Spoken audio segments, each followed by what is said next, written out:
What's poppin', people? It's Dante. Today I want to share with you some advice on layering in street photography. I'm going to be sharing with you some behind the scenes of my photographs, talk about my process, and some of the things that I've learned over the past decade. So yeah, without further ado, let's just jump right into it. I'm going to be visiting my website blog here at dantesisifo.com.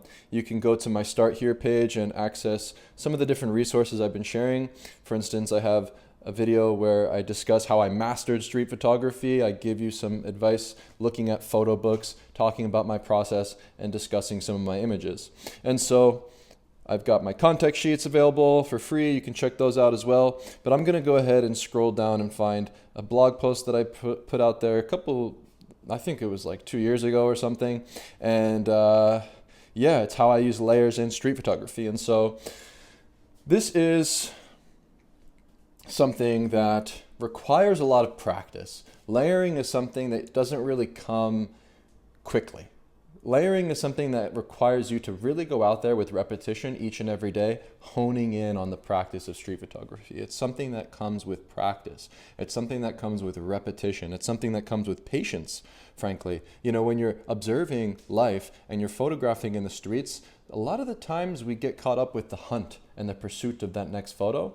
But if you slow down and you simply watch as the puzzle pieces align and you're patient and you're observant, this is where the magic can happen when you're on the streets. And so we're going to be talking about my process here, getting into some of the behind the scenes of some photographs that I've made, and discuss the art of layering. So with this first example that you can see, I have an image from Mumbai, India, and there's actually a bit of a behind the scenes of this scene. So we're going to go ahead and watch this video. Bandra Fort. Bandra Fort. Thank you.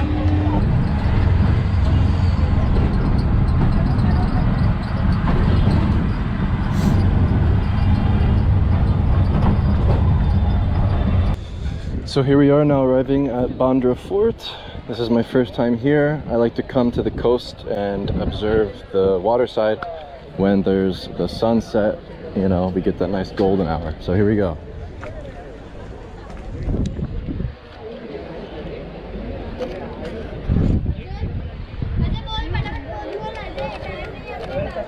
Already observing a beautiful scene.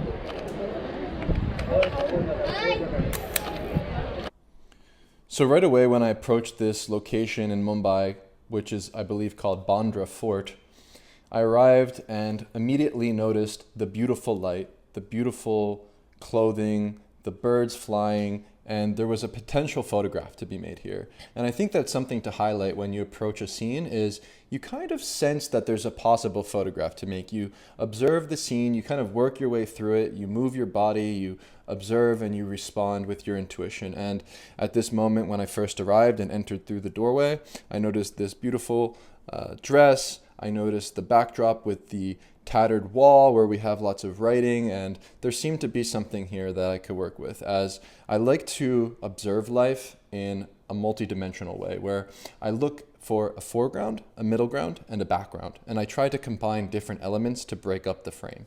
And so in this moment, I have a subject in the bottom right corner, I have a clean backdrop with the wall, and then we have people in the background that are on the top left corner with a bird flying by, which became a very spontaneous element in the frame. And I think this is something, while it is out of our control, we can put order to this chaos through patience and repetition. And we're going to get into how to do this in just a moment.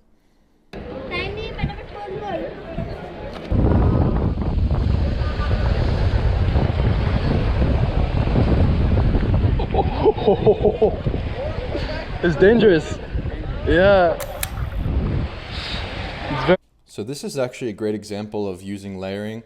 And as I'm making my way through this scene, I'm very curious about how to set a stage. I'm looking around my surroundings and trying to find a way to set a stage. I'm looking for different elements that I can combine to utilize this layering technique and make a successful composition that resonates with me, right? And so we can go ahead and look at this photograph and take a deeper look into my thoughts behind why I position things in a certain way.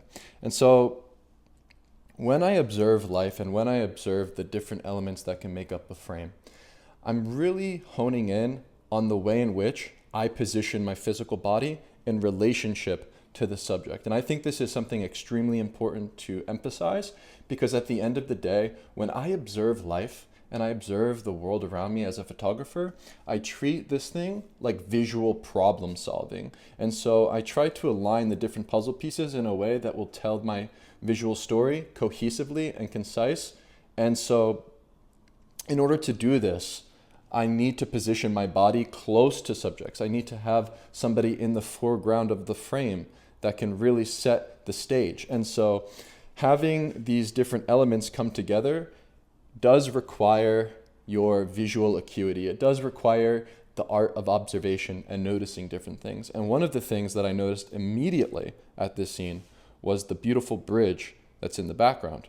As you can see, this bridge here with the two columns was one of the first things that I noticed. I noticed that when I go to the water here and observe this scene, it was very easy for me to use the layering technique because the background is clean, because there is a clear horizon, because the water provides a clean backdrop and the bridge is another element that pops out of the horizon. And so by positioning myself with my body close to the subject in the foreground, I can then utilize the layering technique to combine the element of the bridge, the water, and then finally the woman here. And so these three elements come together to cohesively sort of make a simple composition, right? And so the art of layering has nothing to do with cramming a million different pieces together. I think what happens with people who try to get into layering for their first time is they try to combine way too much. They try to put a million different things in a frame and think that this is a successful way to layer. And I actually think that less is more. You don't have to make something extremely complex for it to have successful layers. And so by simplifying the frame with three elements, we can make something very strong, very easily. So one of the things that I personally do is when I'm on the streets and when I'm photographing, I look for clean backgrounds firstly. I look for things that I can use to set my stage. And so by coming to this scene and observing the bridge, I knew that I could set this stage. So the very important element in the frame is right here, that bridge and this horizon here. See how I can have my background set firstly, and then the pieces kind of come together. And so I think this is what I'm trying to emphasize is I look for the background and then I plug the other pieces together. I look for the background, I look for the stage, and then I can sense the possibility that something can happen here. And so we're just getting into it, starting off at Bandra Fort. However, I continue my journey, walking around and observing more.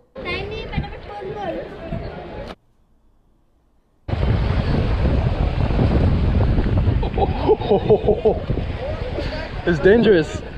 Yeah. It's very slippery. You want beer, sir? No, thank you.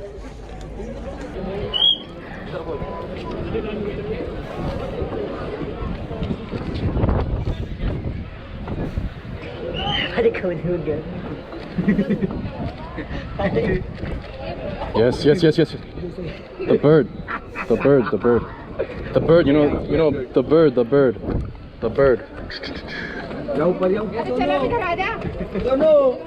I want one, and then the bird. Okay. I love this. It's fun to relive the moment I made the picture. I love that I have some behind the scenes footage here. Anyways, so when I observed this moment, you know, initially you saw that picture of the bird coming by, very spontaneous, but I could sense the possibility. I noticed birds coming around. I tried to make some different photographs. I looped around one time, and then you could see in the beginning of that video, I came back again. You know, I came back for more. And I think that's important, is to stay consistent and to try again, right? So I went through one time, and now I'm going around the second time, and I'm more observant this time as I have an idea of the different elements that I can combine. I'm aware that there's lots of birds. I'm aware that there's lots of people dressed nicely with beautiful clothing. I'm aware of the subjects that can fill my frame. And then I notice the stage. I see all of these different elements and combine them cohesively because I spend time observing life, observing the way the people are moving in these particular scenes. I'm observing the patterns in human behavior and nature through the way the birds fly in flight and the way that people are positioning themselves in front of this fort. This seems to be a very touristy attraction where people are coming to make photographs of themselves. And I noticed that a lot of subjects in this frame, they were still, they were positioned perfectly for me to utilize in the composition because of the way that they were interacting at the scene. And observing that there was a lack of movement of the people allowed me to be patient and to position myself in a way where I can make this frame. And so as we discussed earlier, I look for that background firstly, right? So let's go ahead and dive into this.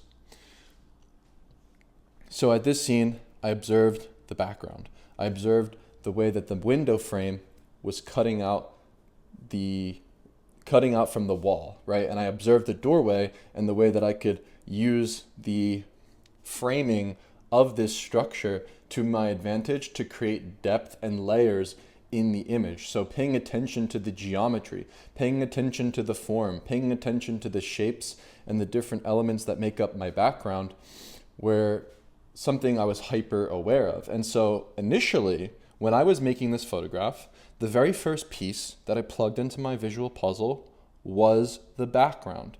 The very first piece that I plugged in was this guy on the top left here in the window, right? That's the first thing that I noticed. The first thing that I observed that I thought was interesting was, maybe I can plug this guy in the background to start my composition, to fill the frame. And then what I started to notice very spontaneously was how people continuously came to the foreground to take pictures. And so, as you can see, we have these three women here on the left-hand side. And they continuously would come and pose at this place. And this man in the top left, he was just there. He just kept sitting there. He was I don't know. I think maybe someone was taking a photo of him too, or, people kept just going up there and standing and taking photos and looking out. And so I had the time to line these different elements up. I had the time to remain still and position my body in a particular way to align these puzzle pieces. And so what I noticed was the way the birds were in flight and the way that the patterns of the birds continuously would fly in front of my frame and fly in front of this fort and come through that sort of frame within the doorway. And so by being patient and observing these different elements, I eventually, through patience and through observation, was able to have the cherry on top, the bird, come into the background. And, these things look like luck, right? These kind of photographs, it seems like, you got lucky. How did you make this photograph? It's not necessarily luck. It's the art of observation. It's the art of, being in tune with the patterns that exist in both nature, with the light and the movement of the birds, and human behavior and the way that they position their bodies in certain situations and scenes. And, you see these visual pieces and you plug them together, and sometimes you can have a surprise and sort of force your luck in these situations. And so hopefully some of this is useful, and we'll dive more into the art of layering. So this was my first example. I also made a video on my blog post here, initially viewing my iPad and talking about layering. So if you want to see more information, you can go to the blog post, or somewhere on my YouTube channel I have a video about how I use layers, but we're just reiterating here and we're going to continue on. And so here in Mexico City, I decided to visit the mountains. I noticed in the background of the city there were these mountains and it looked beautiful, and I was curious. And so I followed my intuition and decided, I want to go to the mountains. I want to visit this location. This looks interesting.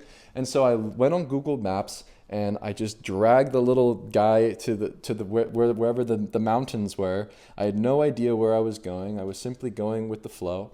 Had the taxi take me there, and then when I arrived, there were these gondolas, and the gondolas took me up, and I went all the way up to the top of the mountain. If you're curious of the name of the location in Mexico City, I believe it's Indios Verdes or something like this, like Idios, like IDIOS, I believe. I don't know. And so this is another example of layering, and so we'll dive into the behind the scenes here. So I took hundreds of photos of this scene, right? So this is something also important to highlight is when you're layering and when you're making photographs in certain situations like this and you're observing a scene and you feel the potential of a photograph to make, I don't leave the scene until the scene leaves me, right? I'm very patient, I'm very observant, and a lot of the times I interact at the scene. And so when I arrived at the peak of the mountain, right, this is at the peak, right? I hiked all the way up to the top of the mountain. And when I arrived at the top of the mountain, there were a couple of construction workers and they were drinking.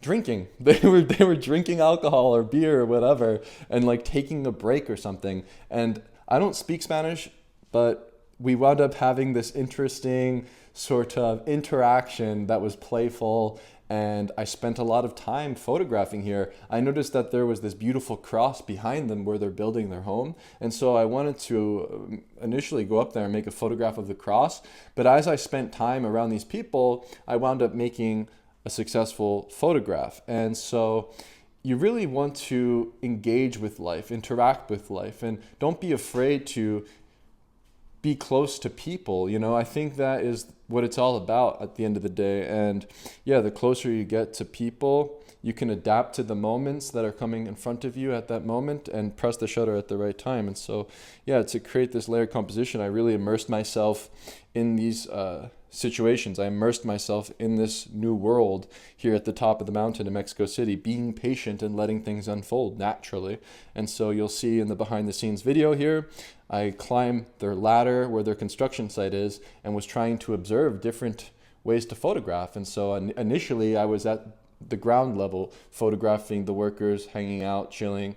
And then I climbed up the ladder and I noticed the view and I noticed the potential to make the photograph with the mountains.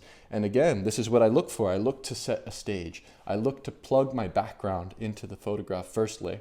And so when I got up on that ladder, I was so excited because I could really feel the potential of the photograph. I noticed the element of the Jesus statue and I was trying to figure out how I can incorporate it in a frame. And then things eventually fell together naturally. And so let's go ahead and play the video. Hey. Hola, bro. Estamos, ¿sí o no? Wow. La foto. La foto, mira. Con el el aeropuerto. Beautiful. Aeropuerto chulo. Así, mira, así. Sácamela así.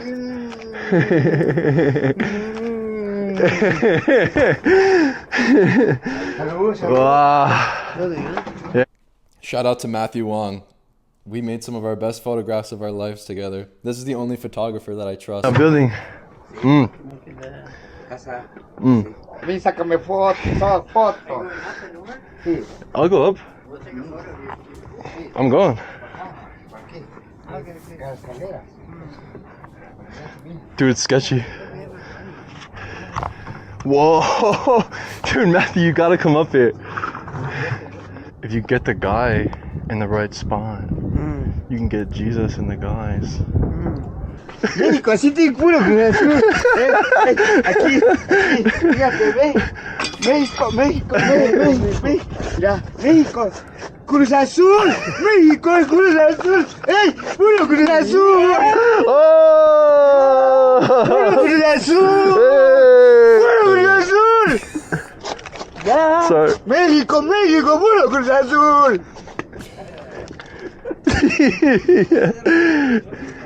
Bro, gracias. And there we go. He really put on a show. Yeah, he was excited. So here's the image. And so, yeah, another great example of layering and another great example of putting order to chaos. At the end of the day, that's what we are responsible for as photographers. We're responsible for positioning ourselves on the front lines of life, close to humanity, close to life itself, and then putting order to the spontaneous nature of everyday life, putting order in our frames. And this is something that comes through practice. This is something that comes through being very aware of your surroundings, being very aware of the different things that occur at a scene, observing gestures, observing movement and patterns, and then putting order and sense to that through our compositions. And really, this does come through intuition. The intuition is ultimately what drives me and creates these compositions. Of course, I'm aware of the different elements that I can combine to make a frame, but at the end of the day, the intuitive gut feeling I have is when I press the shutter. And these, intuition, it's not really something I can teach you, but it's something that you can hone in on through practice. And that's something I want to emphasize here. And so when I got up on that ladder, I knew that I could make a photo. I saw that sculpture of Jesus. I was like, this is perfect. The background with the mountains, this is perfect. All I need is something in the foreground. I was trying different angles. I was shooting from the ladder, looking down low as the men were at the doorway by that building on the bottom right corner. But I realized that this stage that I had, this background, was perfect and a really great stage to work with. Something that I appreciate about this particular stage, this particular backdrop, is how gritty the scene is, where we have all of these bricks and the tin and the aluminum, and there's the sculpture of Jesus, and there's something that's changing here. A building is being created, right? There's something about the environment that is visually interesting, that's juxtaposed against the beautiful natural beauty of that mountain range with the storm clouds rolling in. And so, again, setting my stage, looking for a background, sensing the possibility of a photograph, finding an element right away that I believe can make the frame. And so, similar to the way that I plugged that person in the window in the previous frame in Mumbai, India, I also used this technique and this art of observation in this frame by initially viewing this particular element, which is Jesus on the cross, right? So this element is the first thing that I noticed that I could plug in to my frame and set the stage from the background to the foreground. Now at this point, all I really need to do, once I have an understanding of where to position myself to make the photograph, once I know what I'm looking for, once I have that element that I really want to include, I can now plug in the foreground piece. I can now plug in the thing that ties the frame together. And this is where intuition comes together. This is where things become a bit more playful, where the man is stretching his arms out with that gesture, his mouth wide open, screaming Mexico, dancing and shouting, and he's super energetic. But by listening to my gut and pressing the shutter at this moment, I was able to put order to this frame by the gesture and the way the arms echo the gesture of Jesus there in the background. And so that is something that is spontaneous. That is something similar to the bird in flight. But again, you can force this kind of luck through repetition, practice, and the art of observation. The other elements, similar to the bird, which is a natural thing, like looking at the animal, the dog kind of filled the frame down there in the bottom right. It was spinning around and moved spontaneously, and that piece kind of fell together naturally. There's other pieces like this bag here that fell together naturally, even his hat on the ground.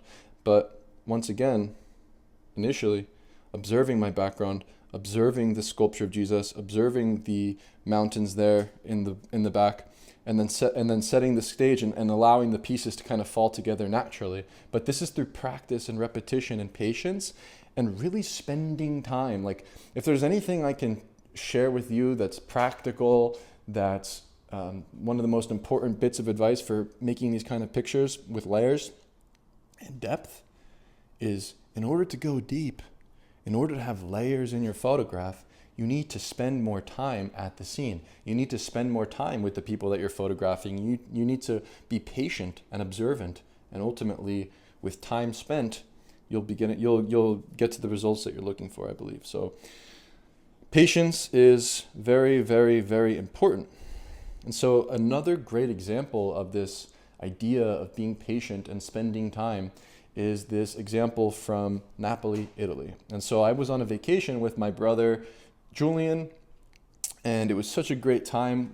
I was there just to enjoy my time with my brother and, tap into our cultural roots, as my family comes from that region in Italy, in Campania, and particularly in the town called Caserta, which is just about 30 minutes from Napoli. And so, we were there to just spend time together and to just enjoy ourselves and to enjoy Italian culture and cuisine. And, I remember eating the delicious seafood, and my brother and I, we were sunbathing by the sea on the rocks, chilling like the paysans, just hanging out, right? And as we were chilling and sunbathing and just enjoying ourselves, this moment came together naturally. I wasn't actually on the hunt for photographs at this particular scene. I wasn't in Italy to make photographs. I was in Italy on a vacation with my brother, enjoying the day, sunbathing for a couple of hours. We were swimming, hanging out, and over time we started to speak with the locals there, and they were curious about us. And so they actually were showing me and my brother the watermelon that they stored overnight in the water in the Mediterranean Sea. They used it as a natural refrigerator, which was just incredible. And it was so delicious, needless to say. But they pulled it out of the water, and as they pulled it out of the water and they began to cut it open and share it amongst their friends, and my brother and I, and we all enjoyed the watermelon together, I made this picture, right? I'm engaged at the scene. I'm spending time. And I think that's the secret sauce to making photographs this way is, you want to interact with people. You don't just take a picture and leave. And so a lot of the times when you see these kind of photographs that I'm going to be sharing with you today, I spent time working the scene, right? I spent time photographing. I didn't just take the picture and leave. And so I can find on my iPad Photos app here the photograph and discuss more about this composition, and again give you some of the thoughts about how I made this image. So here we have three men in the Mediterranean Sea in Napoli enjoying watermelon and swimming. And I too was participating, right? And so that's the other thing too, before we get into this, is not only are we observers of life and bystanders and photographers, but we're active participants in the dramas that unfold on the streets. And I think that's important to champion in this video, is that you want to go out there and to really engage life. And I think that through your lust for life, that lust for life will reflect in the photographs you make. So follow your joy. And so again, sorry about that. I accidentally hit the button on my iPad and it turned it off. All right, getting back to the moment here of the men taking the watermelon out of the ocean and sharing it amongst their friends. Okay, so with the layering technique, one thing I want to emphasize here is I use practically the same methodology, the same approach to every situation for the most part, right? Sometimes things fall together in a different way, but at the end of the day, the art of observation is something that you can carry on with you despite your location. Where I can photograph this way in Mumbai, in Italy, on the top of the mountains, in Mexico, in a village, in Zambia, I can apply this layering technique wherever I may be, because once you understand how to plug together a foreground, middle ground, and background, it becomes this very simple workflow that you can always have in the back of your head. And when you observe life, think about how you can position things to align this way. And so at this scene by the water, what I look for is that stage, of course, always looking for my stage, always looking for my background, and that background being the water, that background being that beautiful blue water, that very simple frame or that very simple thing that can fill my frame. It's the water. And so by observing this scene from a top-down angle, I was able to fill my frame this way. And what I did was I really made sure to position my body in the particular way with the subjects in the foreground in relationship to the background, and that background element being the man right here in the water, right? The man in the water was extremely important for me to fill the frame. I actually think that without the man in the water, the frame kind of falls flat, wouldn't you think? I mean, think about it. You want to have the foreground, the middle ground, and the background filled in order to make a successful layered composition. And so by waiting and observing and moving my body around and photographing and being patient and observing the different things that are going on, by photographing the men with the watermelon when they opened it up initially, and then backing up and trying to fill in the foreground and the background, I was able to successfully make this picture. And so by plugging in that man in the background, everything else fell into place. You know, when I was photographing, when you think about it, actually, when I think about it, when I was photographing this scene, I was observing the man in the water. I was trying to take a picture of him in relationship to the foreground. So I'm moving my body, positioning myself, and then very naturally the other pieces fell together. Of course, I'm aware of what's going on in the foreground, but I'm hyper aware of my background. I'm hyper aware of the man that's swimming in the water. And so by moving my body and positioning myself this way, I was able to fill the frame with all of this vibrance. And so one of the very simple things that to note with this particular frame is the foreground element is huge, right? Look at how much this foreground element takes up in the frame. It's about 1/3 of the frame. And when you're making photographs in close proximity to humanity, filling the frame is actually very simple. A lot of the times you can fill the frame with a human element of a person. Maybe there's a gesture, a hand, a moment. And so the man engaged with the watermelon was the perfect element to fill that foreground with. And so by filling the foreground with that man, I already have 1/3 of the composition figured out, right? I have 1/3 of the composition. Now I have 2/3 of the composition figured out, right? I have the background and I have the man in the foreground. And then finally in the middle ground, we have this man on the left-hand side. And he gets a bit cut off, but it's okay because everything did fall together naturally, right? Imperfection is perfection. It's not a big deal that this man is a little bit too close to the left-hand side of the frame, because without that compositional decision, we wouldn't actually have the important element in this composition being these 3 pieces of watermelon. And so with these 3 pieces of watermelon in the frame, the composition becomes very, very nice. It becomes very easy on the eyes, because when your eyes travel around this composition, the watermelon and the bright red color give you this spiral that brings you back and loops you in. And so you have this fun sort of spiraling composition through the use of color popping at the scene, and through the way I position my body, my camera, and when I press the shutter, and the different elements that fill the frame. And so very simple photograph. It's not complex, right? Layering isn't as complex as it seems. There's only a few different elements in this frame. There's 3 people, there's 3 watermelon, boom. You don't need, seriously. Here's what we gotta discuss with layering. Layering, it's stop putting 1,000 things in the picture. I can't read it.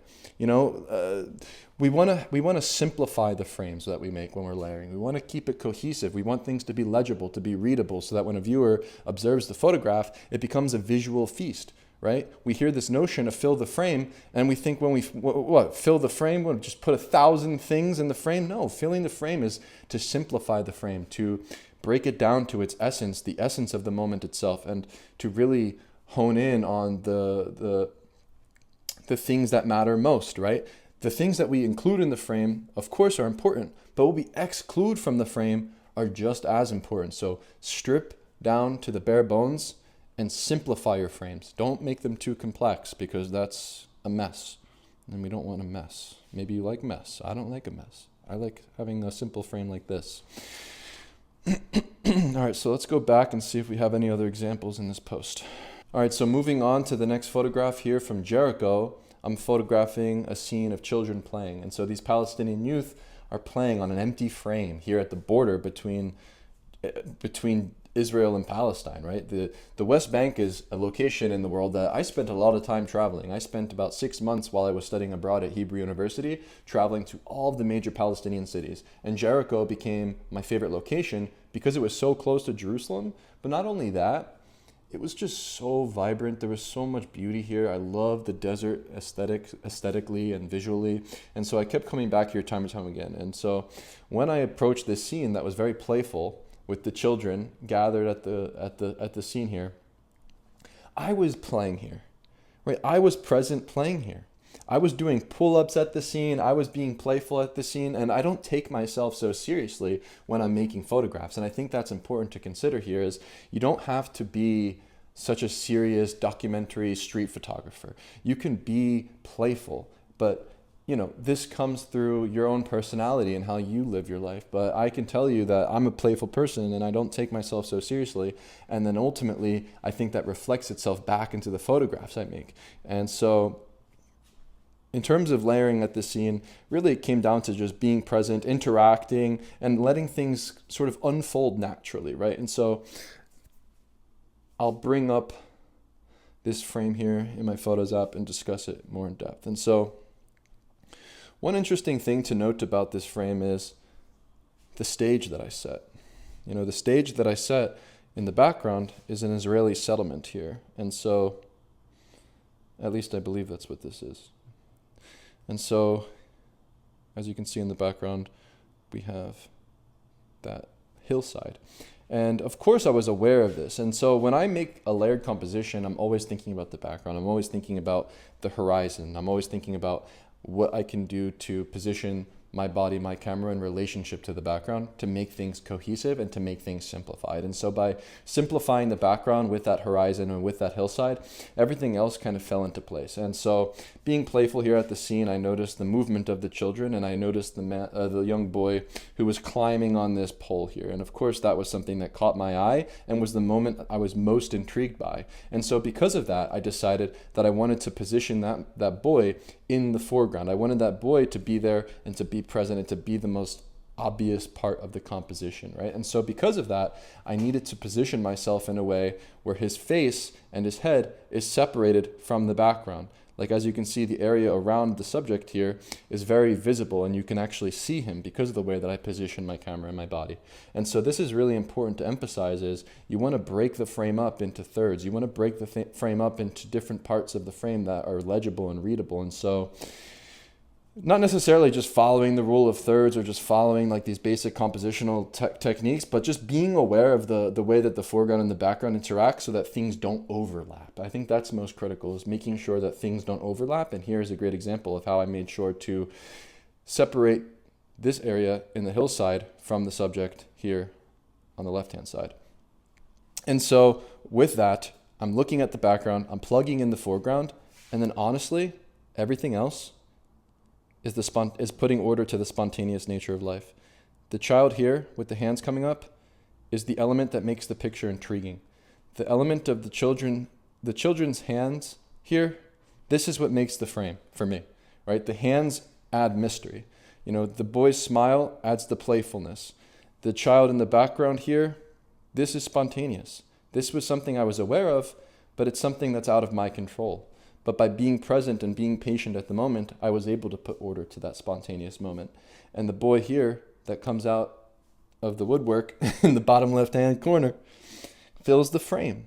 And so with time spent, with my playful energy, interacting at the scene, and not being afraid to engage with life and get close to people, and to embrace the sort of raw and playful energy of the youth here, I was able to make a photograph that is not only visually impactful, but it's also emotionally engaging in a way where it's a joyful photograph, right? It's a joyful photograph of this child and these children, these Palestinian youth playing on this empty frame. But they're playing on this empty frame in a refugee camp, and despite their circumstance, through resilience, they find joy. And the innocence of youth is something that I find to be such an engaging subject to work with. And a lot of the times in the places that I travel to, the youth is just available. It's just a thing that these kind of playful moments are just things that you see time and time again on the streets. And yeah, this is an example that I have from my time in Jericho. Another example here. So I was a Peace Corps. So actually, just to preface, I spent those 6 months in Jerusalem studying abroad, and then I actually returned to Israel and I volunteered on an Israeli kibbutz. And I was working in the farms there, and I was milking cows, tending gardens, landscaping, and getting dirty, and spent about a month in a kibbutz.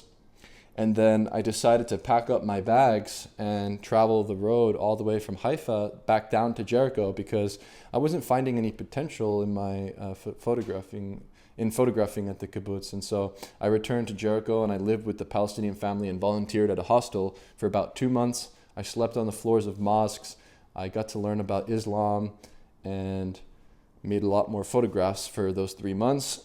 And so after volunteering and traveling on my own in this nomadic way and working on the farms, it inspired me to join the Peace Corps. And so I joined the Peace Corps spontaneously. I figured, well, I like this kind of lifestyle of traveling and living nomadically, and I enjoyed farming and I enjoyed being out sort of off the grid and living this lifestyle. So I thought the Peace Corps would be an interesting journey for me to embark on. And so I joined the Peace Corps. I was stationed in Zambia, Africa, working with aquaculture. And so, yeah, I was a volunteer.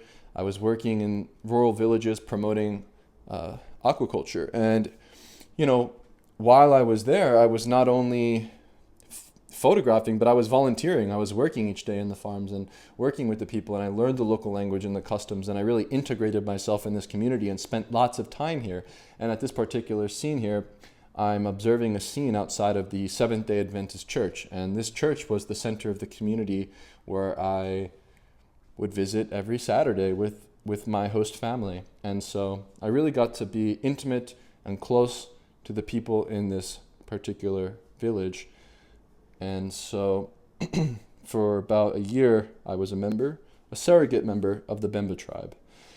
And so here we have this very simple scene, very simple elements that come together in this frame. And the elements that come together in this frame are always, for me at least, when it comes to layering, found in the background. And so I think one thing that is useful when layering and looking at life generally is to find a choke point, right? To find a place at the scene where you can feel the potential of a photograph to make. You know, to find yourself at a corner, you know, at a choke point, I like to call it, where there's people that are moving in and out, where you can see the movement of the people and you can feel the potential. And when you angle yourself in this at this choke point at this particular in a particular way, then you can make the photograph. You know, you can position your body in a particular way, observing the choke point, observing the way that people are moving, observing the patterns in the human behavior, and then putting together the puzzle pieces this way. And so by finding this choke point here, I noticed how things aligned with the lines and the form and the shape and the colors. And so the blue color, this stripe here on the painted wall, was very beautiful as the background is also blue. And there's that nice color match that ties things together. And I was hyper aware of how to break this frame up. I was aware that if I position myself at this choke point, that 1/3 of the frame is already covered with this wall here. And so observing the children and the movement in the foreground was very spontaneous. This child here, coming out of the right-hand side of the frame, moved spontaneously. And the children here were stationary. So the children in the foreground were completely still, and something that I was initially sort of photographing. And the piece in the back, if I remember correctly, this girl was behind the wall, and she came around spontaneously as these two people were standing still, curious about why I was making a photograph. And so at the end of the day, when it comes to layering, I think one of the more important things to realize is you're responsible for positioning your body. You're responsible for where you are physically located at the scene. And a lot of things come together spontaneously and naturally. And of course, we have the art of observation, of putting the pieces together, of finding our stage and setting our background. But again, a lot of these moments and things, they're out of our control. You know, a lot of the things that happen in the street is spontaneous, but through positioning yourself in a particular way, through getting closer to life and finding these choke points where there's energy and there's potential to make a photograph, things will fall together naturally. And so, yeah, that's an example of a more complex layered frame, you could say, as there's more elements, there's more people, but it's still, to me, a very simplified approach to the way I frame things, with the 1/3 of the frame being covered with the wall, and then we have the doorway, the building in the background, and the pieces of the people kind of just fall together in my visual puzzle that way. Hopefully something there is useful. Another example of a layered moment here in Philadelphia, in my backyard in the summertime. I observe as lots of families gather. It's a Philly tradition to jump in the Logan Square fountain. I don't think you're technically allowed to, but no one cares. Everyone goes and plays in the fountain. It's a fun scene. And yeah, ultimately, I mean, honestly, the moral of the story is you got to spend a lot of time. You got to be patient at the scene. You got to really engage that idea of repetition critically and realize that for me to make this photograph, I spent all afternoon here. I spent hours and hours working the scene. I wasn't there for just a quick flyby and made the picture and left, right? This frame came together through time spent, through being courageous also, frankly, by getting into the water, taking off my shoes, risking, taking a bit of a risk, right? You know, I could slip, which I did at one point, and I got back up and I kept making photographs. And, you know, it takes persistence and patience to have things like this line up in your composition. It's not something that comes through with just a flyby click of the shutter. You know, this came through me observing the scene and really spending time and looping around the fountain time and time again and really moving my body around and trying to observe the different things that can fill the frame. And what I observed through this act of working the scene and being patient for a few hours is when the light started to come down from a particular angle and engage with the water in the fountain, a beautiful rainbow would appear. But the rainbow would only appear if I were positioned at that particular choke point. So this is a great example of finding that choke point, because the angle that I'm sort of standing at and the position of my physical body is the result of is the reason I have this result in the photograph. You know, the only way that I could photograph this particular moment with this rainbow was at that exact spot. You know, you could maybe get it from a couple different spots on the other side of the fountain where the other water was, where more water was. But realistically, this was the only way that I could make this photograph, was by positioning myself at this exact moment, at this exact time, at this exact angle. And that came through a few hours spent observing, being patient, recognizing the patterns in the light, in nature, and the way the water is casted and the way the light is engaging and the rainbow appears. And so photographs like this, again, seem lucky, right? You get the rainbow shot, that's kind of lucky. But now that you know the behind the scenes, I mean, I really forced that luck. And so, yeah, it requires a lot of courage to get the shot, right? Luck favors the prepared.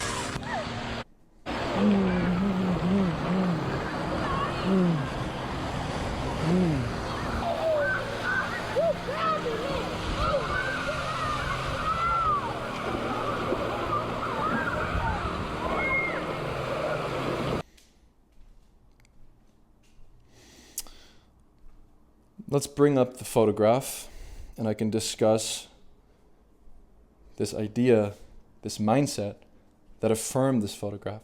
Thinking lucky, right? Thinking positive thoughts, saying to myself out loud that I'm going to photograph this rainbow. I affirmed this moment. I knew that I could make this picture. I could sense the possibility, and all that was required was my courage. All that was required was me getting in there and getting close and making the picture. And so by following through with that courage and being persistent and affirming the fact that I'm going to photograph the rainbow, you know, sort of speaking this into existence, I forced my luck. And the things that aligned were very spontaneous and very, very much out of my control. As much as I could control where I position my body and to get the rainbow, that is an obvious element. The boy in the foreground, I observed the human behavior. I observed the way that people were jumping in and out. But the element of this arch from that fountain on the top left and the way that it sort of echoes this rainbow here is an element in the frame that came together very naturally and very spontaneously, and I think is a very cool sort of thing in this picture that makes it more interesting and makes it more dynamic visually. You know, of course, we have this temple here in the background and different elements like the trees in that building that set the stage and pulled together the frame. But at the end of the day, my core interest was that rainbow there. And then, yeah, everything else kind of falls into place through observing the pattern of the boy and the way he was playing. And he kept jumping in and out, and I was aware of that. And so I tried to get close to that moment and make sure the rainbow was visible. And yeah, that's the beauty of using like an electronic viewfinder and kind of like noticing when I look through the camera that the rainbow was visible at this particular scene to make the picture.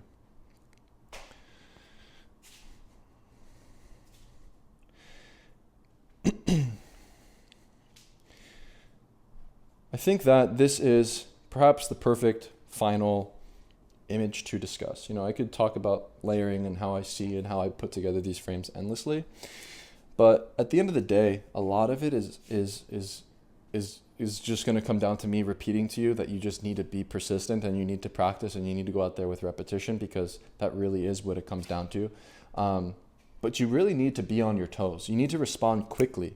And I think that speed is so critical when it comes to making photographs that, you know, maybe isn't talked about as much, right? As much as I believe patience pays off and patience is important, if you're in a situation that requires you to work quickly, you need to be able to quickly understand the different visual elements in front of you to create these cohesive compositions. And so in this particular moment, we were climbing the mountain in this car. The car broke down. The men got out of the car and started to push it up the hill. And so when I made the picture of this scene, what I was hyper aware of is the relationships that I can make from the background to the foreground, and how to put the frame together to create a layered dynamic composition required me to trust my intuition, to trust my vision. And it came together with speed. It came together with me recognizing on my toes that I need to get out of the car and make a picture of this moment, that I need to position myself in a certain way to create these different elements in the frame. And so initially I made a photograph of the car, and I didn't actually include the foreground element of the car. I photographed initially the men with the car in the background, and I didn't include the foreground element initially. However, after observing for just that split-second moment that the composition fell flat, and because I recognized that the composition fell flat, I decided that I needed to include an element that made it have, that created more depth, that created more dynamics. And that element is this car here in the foreground. And this car in the foreground fills what? What does it fill? 1/3 of the frame. And so this is something that is a very simple technique to create the layers, to create the dynamics. You really want to fill the frame with something. It doesn't have to be a person, like when I photographed in the water in Napoli and I photographed the people in close proximity. You can include an element like this, like the vehicle, that fills the frame and gives it dynamic sort of visual interest. And then, of course, the main subjects being in the middle ground, you know, the men, and then finally the background being the beautiful sky, being these clouds and the horizon of the mountain and the hill there, sort of filling the frame with that last third. And so you can really see maybe visually when I draw on this how I decided to make these different elements come together by breaking the frame from the foreground to the middle ground to the background and really trying my best to fill the frame visually. And so it requires this very sharp visual acuity. It requires the art of observation. It requires you being on your toes and being quick to respond to certain situations, and to create a layered and dynamic composition, you must be hyper aware of these very simple things like the foreground, the middle ground, and the background. And if there's one thing that you can take away from this video, is that you really need to go out there into the world. In order to make layered and complex compositions, you really need to experience the layers and the complexity of life itself. You really need to engage and interact with people. You know, in order to make a dynamic and layered photograph, you need to spend some time out there in the world. You need to really get out there and to recognize that the adventure of your lifetime, it's just outside your window. You just are outside your door, right? You just got to get out there and bring your camera along for the ride. And, you know, I view the camera as a passport, and the camera, it opens up these doors, right? It's something that, you know, not only opened up physical doors for me, like this experience with the Jolin brothers who invited me to their home, where we spent time praying in the mosque together, drinking tea and coffee, and going up to this incredible view in the Wadi Kelt mountain range, dancing and singing and drinking coffee over the fire together. But it's going to unlock these metaphorical doors as well to life, where no matter where you may be in the world, no matter if you're in your hometown, no matter if you're traveling on top of a mountain in a foreign location, you can find yourself endlessly exploring and endlessly curious about life because you have a camera with you. And when you view the camera this way as a tool for you to be curious, your days will be less boring. Your days will be more interesting because the camera just becomes this excuse for you to interact with life, to get close to life. And that's the thing that I love about photography is even if I'm in my hometown here in Philadelphia, I always know that when I have the camera with me, there's so many infinite possibilities in life. There's so many different things that you can photograph and situations you can find yourself in. And so by using the camera as this excuse, as this passport, as this thing that just gets you up in the morning like a cup of espresso to go out there and to see the world, you will be gifted with these kind of photographs. You can really fall in love. You can fall in love with life more through the art of observation and the art of photography. And that's something that I love about this medium is at the end of the day, I photograph because it brings me joy and it just brings me this abundance of lust for life. And then at the end of it, when I look back at the photographs, you know, these memories that I can cherish for the rest of my life, it just reminds me how beautiful life can be and how beautiful life is. And yeah, it just makes me grateful for photography. It makes me grateful for life. It's something that really does just bring me so much joy and happiness. And yeah, while I'm talking about layering and the compositions I'm making and the techniques to make the photographs, I think, man, humanity, life, it's all so beautiful. The world is so open. There's so much to see, to do, to explore. When I go on top of these mountains and I can see a clear view of the horizon, that's what it reminds me of. And, you know, I look out at the horizon and I just remind myself how open the world is and how you can just go out there and explore and, you know, photograph endlessly and just come home with these everlasting memories. And while you can make these compositions and photograph with layers visually, I think it's important to recognize that you should be emotionally engaged. You should be interested in life. And that's how you're going to make these kind of photographs. You know, if you're standing in the background, if you're looking at life from the distance and, you know, you're not engaged with life, both physically and emotionally, closely to life, well, it's going to be impossible for you to make these photographs, frankly. So let's get into the end of the video, watching the final scene with the Jolin family, just enjoying our tea and our coffee and dancing together.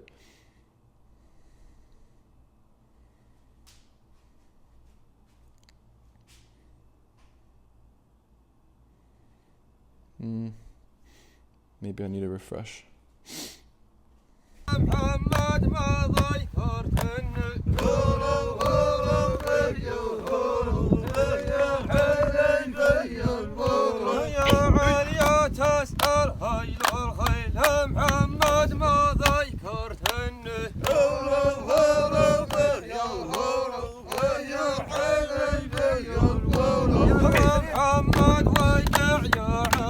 سود الحي وفرد يسنه